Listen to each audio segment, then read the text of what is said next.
What is going on, Mountaineer fans? It's Couz Mountaineer Paul here with you for a post-game live stream reaction to West Virginia's 76-61 victory over the Texas Tech Red Raiders in Lubbock. That's key, baby, in Lubbock. A much-needed road victory for the Mountaineers. We're going to talk about it right here live, right after the game. So, as you can see, I got my my special hat that I only bring out on special occasions, and I normally this wouldn't be a special occasion, a normal conference win, but guys, we needed this one badly. It's a big win. According to Joe Lenardi, it gets us back into the tournament after being one of the first four out. Paul, what's your initial thoughts, man? Man, hashtag winning ugly. There you go. It was an ugly win, man. I mean, it looked good at times for us, but in the beginning of the game, you were at your a family event, and I told Right. you don't even bother in the beginning. Yeah, But it got you better. weren't the only one who's texted me that, by the way. Wow. Um, got to give a shout out to a couple players, man. James Okonkwo played a really great game tonight. Obviously, everybody will remember the block that was like a lot like Sags, but he overall played a really great game. He was a great fill-in for Jimmy. I think this was a game better suited to what he's able to do. He's usually able to bang with the bigger guys, and Texas Tech had some more fleet of foot type bigs tonight that could get up, and Okonkwo was really able to stick with them in that situation. Usually he's getting pushed around, so it was great. It was a great. It's great that we had him on the bench for that. Obviously, Seth Wilson was huge tonight with his shooting, even if it was ugly at times. Mhm. I don't even think he knew those were all going in, but they went in. That's all that matters. Uh, and it was just a great team win. I think we were bordering on apathetic. Yeah, I think that I word was. gets used a lot, but I think a lot of us, and this doesn't save the situation, but just the culmination of what's happened in football and basketball, are two big breadwinners and things that we love and have great history in. We're really causing a lot of us to just not even want to deal with it. Just pretend like it didn't exist. So we're back in the tournament. According to Joe Lunardi, who's usually spot on, it's really exciting, and we have renewed hope. We play Auburn Saturday. Hopefully, we can talk about that game just a little bit, but we'll at least produce a video on it at some point. Mhm. It's too important of a game not to. Absolutely. Yeah, we'll try our best. Paul and I schedules don't always line up, and we're both very busy. Obviously, we both have our own channels too, so we're not always able to get as much content on this channel as we'd like. But we're here. We're going to enjoy this win. Got a couple comments. Jeremy Croy says James and Seth better start or get way more minutes next game. Also, Joe, totally agree. Totally agree. My opinion: Seth needs to get more minutes. Eric Stevenson may need to get less minutes. Uh, he did hit a couple big shots tonight, and he was good from the line. But man, he makes some crazy, just boneheaded plays at times that really a fourth Yeah, or fifth year senior, whatever he is, shouldn't be making, in my opinion. especially he cut across the lane, he slashed across the lane. He leaves his feet, receives a pass, and because he leaves his feet, which is a cardinal rule, you don't jump when the ball's being thrown to you like Mm-hmm. that normally. But he tries to throw this over the shoulder. It's something that you saw Magic Johnson do, or players like that are very skilled. Mm-hmm. LeBron's done it. It's not something that I've seen him pull off. Anyway, there was a few things he wasn't obviously unaware of the situation. It was a one score game. We were up by three. We were struggling to hold on to the lead. He had already missed a shot, the and a bad one, the play before that. Um, and then he comes and tries to do something like that, and I was starting to question like his awareness, his self awareness. How do you do that? Luckily, Joe Toussaint somehow got fouled on that play, but we're lucky that we even held possession. Absolutely. Cole D says James has grown so much in the last few games. I agree, Jeremy. He has, man. And then somebody down here I saw. Oh yeah, I remember. Jeremy says again. I remember in the offseason, Hugs raved about James. Yeah, he talked about he was probably the most athletic guy, or at least the most athletic big they had on the team. And then Jeremy asks what's going on with Emmett. And Chase Long here asked the same question. Paul, what do you think's going on with Emmett? I think he's reverted back to kind of what he always was. He was always a slasher, somebody that can get to the rim, that has below average handles, great defender, usually a good rebounder. Unfortunately, I think what happened was all these players that had not been great shooters for us in the past, coupled with Eric having his best stretch of his career, all happened. We kind of peaked at the wrong time. It looks like to me. I hope this doesn't end up being the case. Hopefully, we have another peak like we did for Florida and Pitt in those games, because those teams are probably both better than Texas Tech. So it's hard for me to say, but I think it's a lot of our players peaked at the wrong time. We had the Harrison situation. We had players get sick. I think this team has battled a lot of adversity, and this thing's bigger than basketball sometimes. Mm-hmm. And it doesn't take a lot to get a kid like that out of the gym. And unfortunately, when you're not an elite player, you have to stay in the gym in order to keep that muscle memory and everything right, so that you consistently hit shots. And I think all of that plays into it. I bounced around a little bit, but I think it's a compilation of all those things. Absolutely. No, and I agree with you. But what I don't want to do is what I did after the TCU game and get all excited and say we're back, because as we saw, the next game it can take a turn. So I'm going to enjoy the win because we haven't gotten a lot of those recently. But I'm also going to put it in perspective. It's one, and we need several more to make sure we get into the tournament. Doris Workman says Mountaineers. WVU fan forever says Emmett is still bothered by the leg injury, and that's very possible. Yeah, I forgot about that. Also asking about Emmett, William Conway says WVU can win Big 12 conference games on the road. WVU can shoot lights out from the free throw line. WVU can shoot as many as 10 threes in a game. WVU has bench strength. Lunardi says WVU is NCAA tournament bound. All great points, but they've got to keep winning games. They've got to keep winning games, though, to do that. Jeremy Croy again says Emmett reminds me a little bit of Bridges. Hot and cold, can be great, but not aggressive enough. I would agree with that. That's a very good comparison. I would say he and Bridges are very similar. Very similar players. Could be ranked if we beat Auburn. Assuming is what he was trying to type. Yeah, absolutely. We should be. Well, I don't know if we'll get ranked. Maybe. I just want them to put together some conference wins, man. At this point, I don't even care about our ranking. I just want to get in the tournament. If we can get in the tournament, to me, it's a successful season. Oh, yeah, absolutely. After last year. Certainly, if we beat TCU after Auburn, then you got me. I think, we beat TCU because that'll be 3 top 15 teams, assuming TCU is still a top 15 team when we play them after Auburn. That'll be TCU. We lost the game, then Tech, Auburn, TCU. I think you would have to rank us after that. Mm-hmm. I think our guys are going to have some confidence, though, man. These guys, man, you could just tell it doesn't take much to knock them on or off of that confidence. It seems anyway.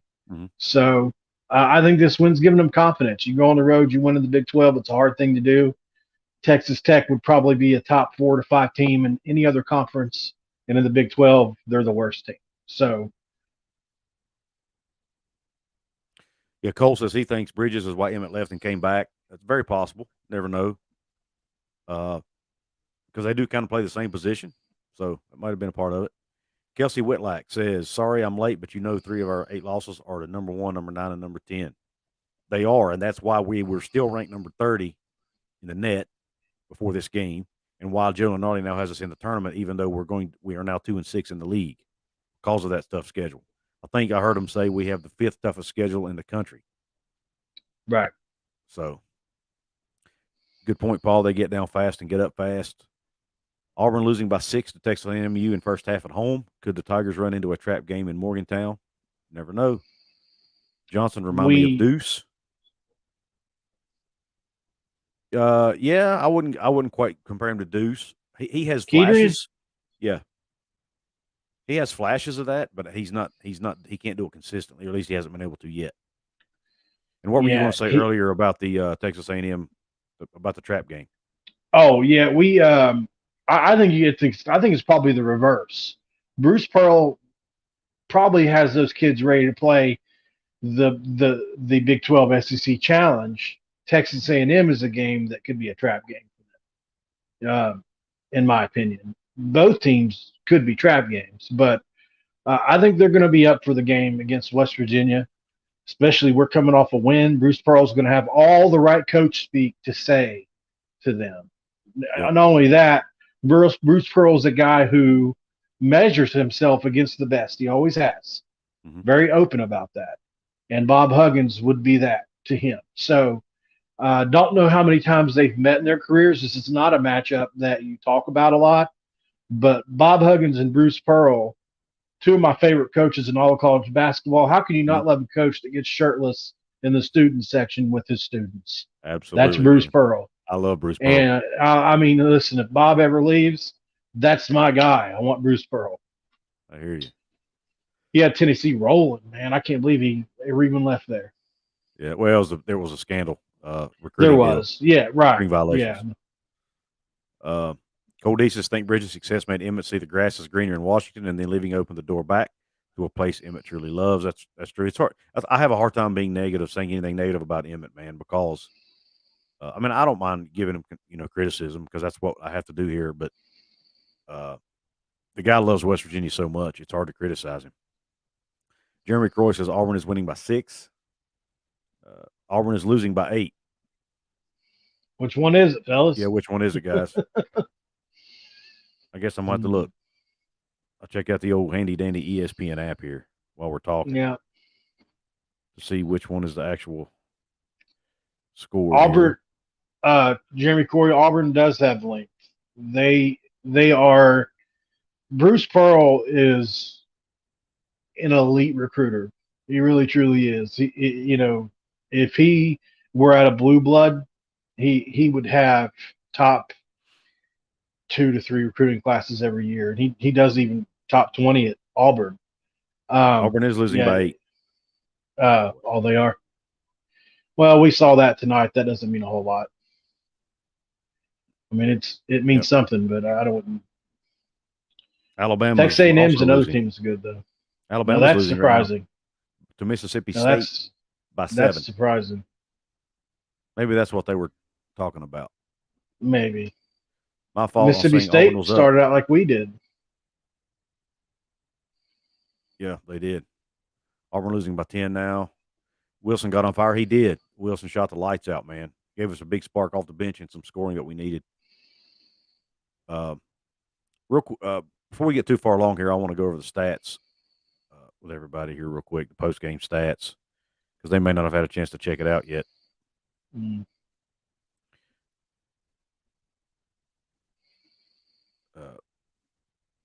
I agree with that, Luke. Love to see Auburn win. But here we go. 76-61 obviously was the score. Let's look at the team stats real quick. It's a little bit easier to navigate here. Field goal percentage, 37.3 for West Virginia, 38.9 Texas Tech, pretty close. Three-pointers, West Virginia shot 28.6, Texas Tech 15%. Wow. That was a big difference in the game right there. Free throws, West Virginia 80%. Wow. 28 to 35, Texas Tech 69.6, another big difference in the game. Rebounds, 44 to 27 West Virginia, 19 to 11 on the offensive glass. 8 to 9 in assists to Texas Tech, 7 to 5 Texas Tech in steals, 3 to 3 in blocks, total turnovers, 19 for West Virginia. Well, still way too many. They're not going to beat the likes of TCU, Kansas, Baylor with those types of turnovers. I don't know how many of those steals were. Sorry. Yeah. I wonder how many of those steals were. What's his name? Kedrian or Joe or no Joe. Yeah. I don't know. I'll look at that in just a second. Blocks 3 to 3, turnovers, fouls 21 to 27. Man, there was a lot of free throws in this game. Now let's look at the individual stats. We'll look at that real quick, and we'll find out about the steal stat here. All stats. We're doing this real time, guys, so bear with us. Steals. Emmett had 1.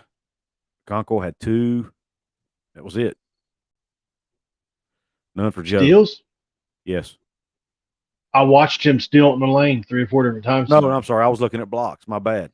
Oh, Conquo had 1. Joe had 3 okay. steals. I was going to say that's wrong. Yeah.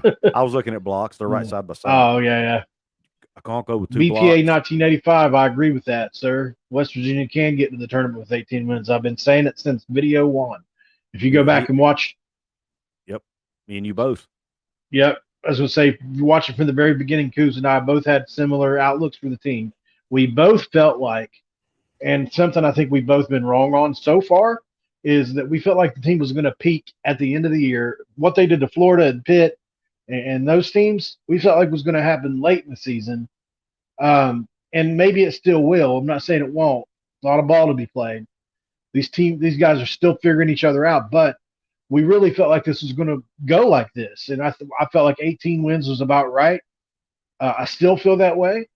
And I still feel like this team can peak, and especially if we play in a tournament where you have limited time to get ready for a team.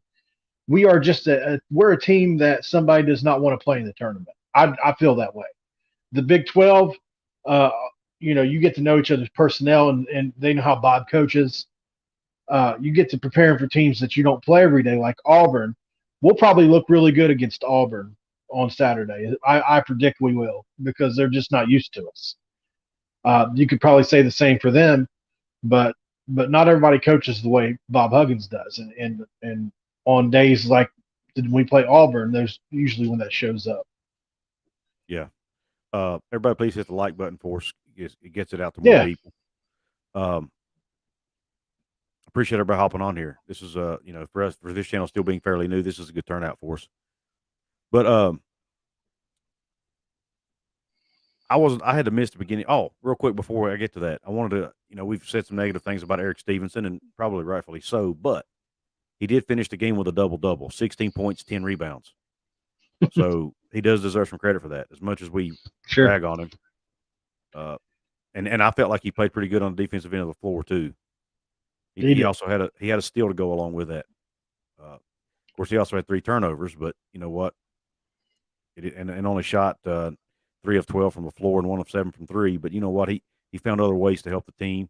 9 of 11 from the free throw line, and like I said, he was getting rebounds and playing solid on the defensive end. James Okonkwo had 10 rebounds, 5 points, 2 blocks. Great game for him. Arguably, actually, it's not even arguable. His best game was a Mountaineer. Oh yeah, by far. Seth Wilson, 15 points on 5 of 11 from 3. Take that every day. Joe Toussaint, 22 points, 3 steals, 2 assists, only 2 turnovers. Great night for him. 2 of 6 from 3, 4 of 9 from the floor, 12 of 14 from the free throw line. Good Lord, he shot 14 free throws. But that's what we need. We need him and Eric. Eric shot 11. That's the guys we need at the line if we want to be successful. Agreed, 100%. Texas Tech stats real quick. Kevin O'Banner had 20 points, 8 boards. Good player. Harmon for them had 14 points. And then their leading bench scorer was Jennings with 7. Now, they were without a key player tonight. Fayrod Amok. I can't pronounce his name, but anyway, I think it's Amok is his last name. Mook. He's been Amok. Yeah. Mook. Yeah, something like that. He's been out. He's been battling I think an ankle or a foot or something. So he was out tonight. He could have made a difference, but injuries happen. We lost Kedrian there late in the game. But real quick, Paul, I had to miss the beginning of the game, as you mentioned earlier, because I was at my daughter's game. By the way, my daughter's team also beat their county rival tonight and have earned a bye in the county tournament. So it's been a good night for the Walker family in basketball. But anyway, what was it at the beginning of the game? Obviously, I know the team came out struggling, but what was it that flipped the switch and caused them to make such a drastic turnaround? Bob Huggins benched all 5 starters and put the 5 you saw play the majority of the game in for them. I mean, they played it's different, with different starters. After those 5 played for a while, different starters played with that group on and off in a mixture, and it worked. Everybody that usually starts, they went to the bench, and then he brought in, I think it was Mo. Gosh, I'd hate to try to spout it off from memory, but it was Seth, Mo, maybe even Okonkwo. Joe. Joe, and I think Kobe were the guys. But they really they knew they had. I mean, it was one of those situations where you walking into the center of the ring, you know you've got to produce, and they did. It was a great spark for us. But man, we had one of the worst, just slowest starts. I think we were six or seven turnovers and 1 for 10 from the field in the first Mm. less than 10 minutes. It was awful. It was terrible. I couldn't stand it anymore. One other key tonight I felt like was I think Eric is. I don't want to say he was broken by any chance, but I think he realizes there's something going on with his shot, at least in game, and he was looking to actually pass the ball. And a couple of times he tried something fancy, but when even just during the flow of the offense, I noticed he was using sometimes passes to fake with to get other people open, similar to how a quarterback will move a safety with his Right. eyes. He was doing that a Mhm. lot tonight, um, and it really helped the flow of the entirety of the offense. I think a lot of times our offensive rhythm had in the past had gotten kind of screwed up by Eric wanting to take his own shot a lot. When he was making shots, it didn't matter. But now that he 15 15% over the last, I can't remember how many games they said it was more than three. Um, so that's a terrible number coming into tonight. Right. Right. Interesting comment here from William Conway. After last season, some players jumped ship. Hugs talked Seth Wilson into returning. Seth is from Lorraine, not far from Akron. His high school stats were comparable to LeBron's at St. Vincent St. Mary's. Interesting. I didn't know that. Jeremy Croy says even when a pass is catchable, most of the time it's in a bad spot. I'm not sure who he's Yeah, talking about there. a few players do Yeah, that. probably multiple guys. Uh, Emmett did that tonight. yeah, A few of them skipped. yeah, Eric did it. Mo did it. He threw one. He threw the one out of bounds down on the block to Jimmy. Several players passed bad for this team. Luke Bart says he thinks Kobe deserves more playing time. I know it's hard, but with others having off nights. Uh, Jeremy Croy says Huggins doesn't like to change his starting lineup. Will he Saturday? Probably not. I don't expect him Probably not. to. Well, Maybe he yeah, I feels. think probably Joe. I don't even know if he'll do that. He loves to have a guy like that coming off the bench, though. He's Well, I remember. think because Kitty might be hurt. That's Oh what yeah, I mean. well yeah, great point. Yeah, good point. I forgot about that. Uh, but I think other than that, I think you have Joe starting for Keedy, and I think everybody else will stay the same. But he, in his mind, he probably feels like benching them all early in the game is maybe he's probably going to feel like that was the spark they needed, uh, or the lesson they needed to learn, and he's hoping that that'll carry into the next game. That's my assumption. I could be completely wrong, but we'll see. WV fan forever says Eric made a couple crucial 2-point shots. He needs to move in off the line to get his shot back. Yeah, Yeah, he takes him and he tries to force it a little much. He's such a good shooter.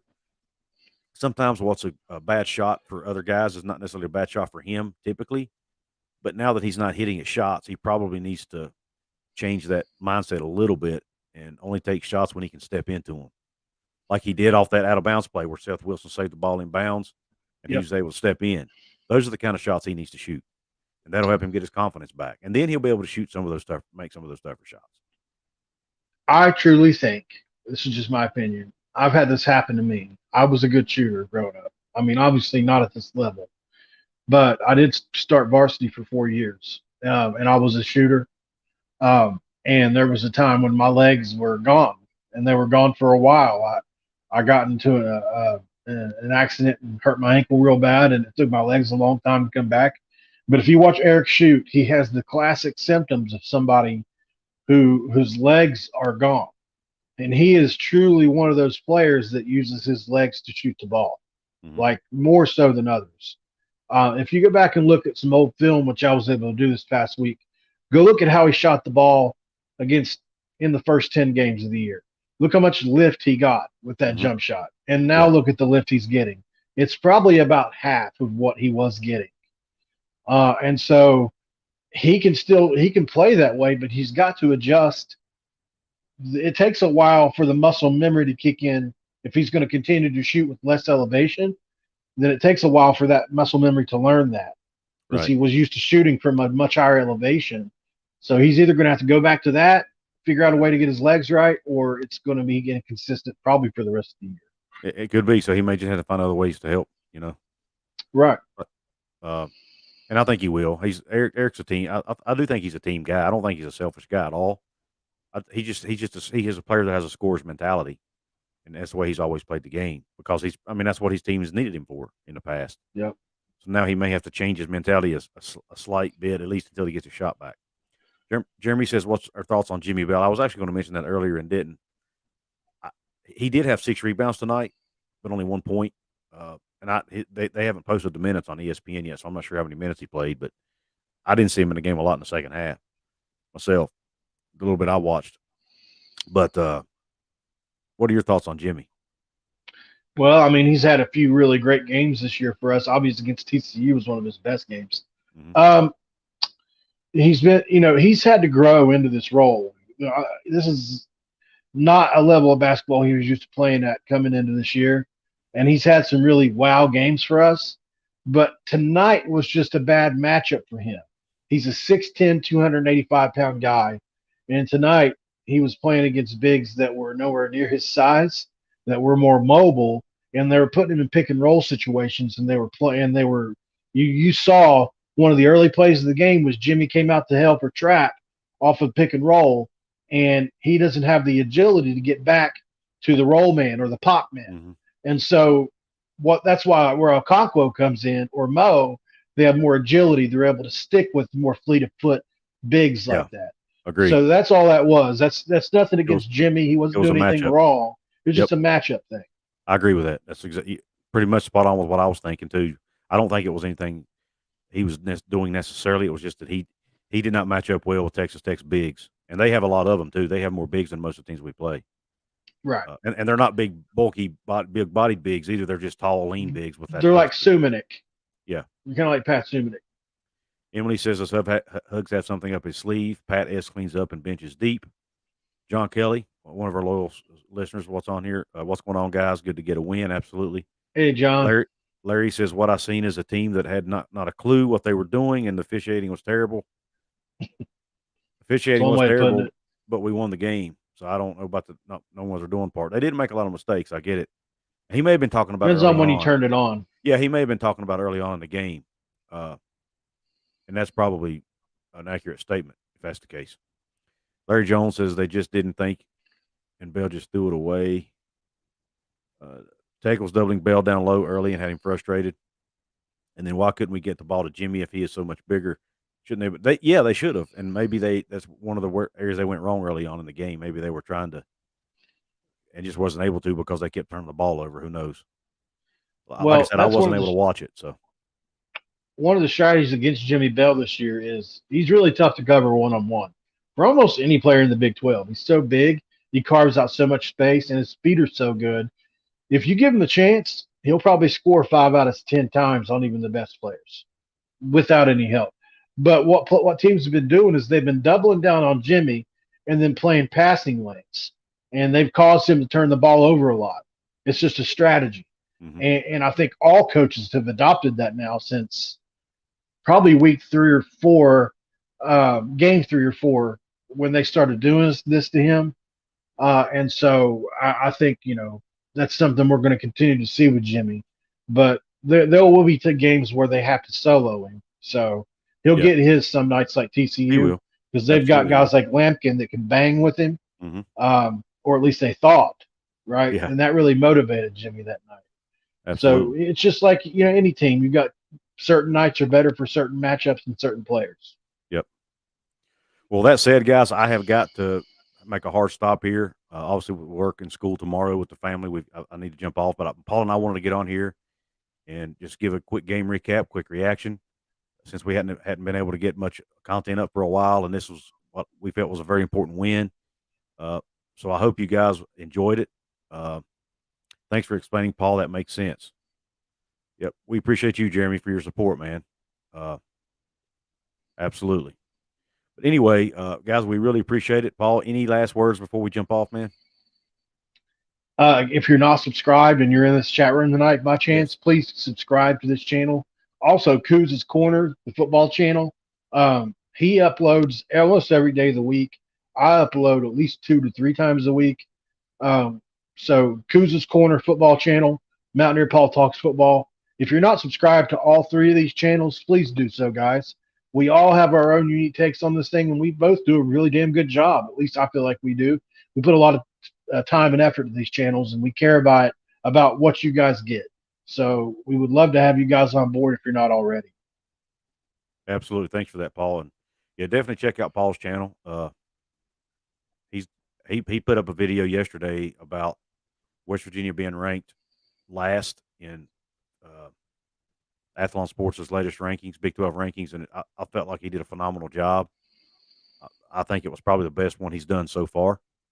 So go check that out, please. Yeah, man. He put a lot of work into it, I could tell. But anyway, guys, I'm not sure. Hopefully, I'll be able to wear this the next time we get on here, because from here on out, every game's a big one, honestly. So I may do it if we win. But anyway, thanks for hopping on, guys. Thanks for support here at Hoops on the Hills. Don't forget to subscribe. Tell your friends to subscribe. Help us. We got a long way to go. We still need about 600 more subscribers to get to 1,000, so we can start trying to monetize this baby. Cole says he's going to steal the mic at the fish fry and tell everyone about Hoops from the Hills. Yeah, baby. Go for it. I wish I could go to that, man. I really do. By the way, Monday night, guys, Paul and I are going to have Ryan and Rush from the Ryan and Rush show on. Most of you may know those guys. They're West Virginia podcasters in their own right, do a great job. Ryan has actually been on the staff at West Virginia in the past, the video coordinator. So we're very excited. Hopefully, looks like we've been trying to get something going with these guys for the past couple of weeks. I think we may finally have something lined out. I don't know if it'll be live or not. We might just do a pre-recorded video, but nonetheless, be on the lookout for Paul and I to be collaborating with Ryan and Rush from the Ryan and Rush show. We're really looking forward to that. But anyway, we really, once again, want to thank you guys. Thanks, everybody, guys and gals, I should say. Had some gals on here tonight. Thank you all for hopping on, and let's go Mountaineers. We're out.